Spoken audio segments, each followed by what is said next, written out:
السلام علیکم ورحمۃ اللہ وبرکاتہ۔ ناظرین اکرام، آج تبلیغی جماعت میں ایک بہت ہی بڑا حادثہ پیش آیا۔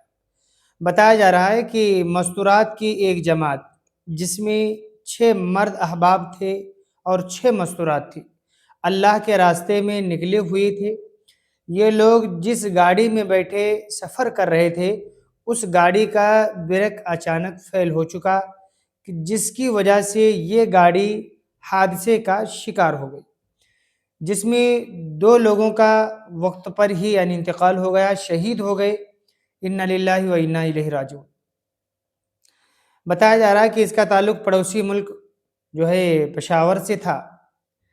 دین سیکھنے کے لیے نکلے ہوئے تھے اور اس میں سے کئی لوگ ابھی بھی زخمی ہیں جن کا علاج چل رہا ہے۔ یہ دین کو زندہ کرنے کے لیے جا رہے تھے، اپنی زندگی میں دین سیکھنے کے لیے جا رہے تھے، لیکن ان کو بھی کیا معلوم کہ ہم جب اللہ کے راستے میں جائیں گے تو پھر واپس نہیں آئیں گے۔ بہرحال وہی ہوا جو اللہ کو منظور تھا۔ بہرحال اللہ کے راستے میں نکلنے کے بعد کسی شخص کی موت آنا یہ بھی خوش نصیبی کی بات ہے۔ لوگ چاہتے ہیں کہ ہم جب اللہ کے راستے میں نکلیں یا مسجد میں رہیں اس وقت ہمیں موت آ جائے، لیکن سب کو نہیں آتی ہے۔ اللہ تعالیٰ نے جس کے مقدر میں پہلے سے لکھ دیا ہے اسی کی موت آتی ہے۔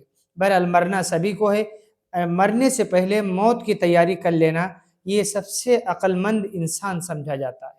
ہم دعا کرتے ہیں کہ اللہ تعالیٰ مرحومین کی مغفرت فرمائے، عذاب قبر سے حفاظت فرمائے، جنت الفردوس میں اعلیٰ مقام عطا فرمائے، اور جو زخمی احباب ہو گئے ہیں اللہ تعالیٰ ان کو شفاء کاملہ عاجلہ دائمہ مستمرہ عطا فرمائے۔ السلام علیکم ورحمۃ اللہ وبرکاتہ۔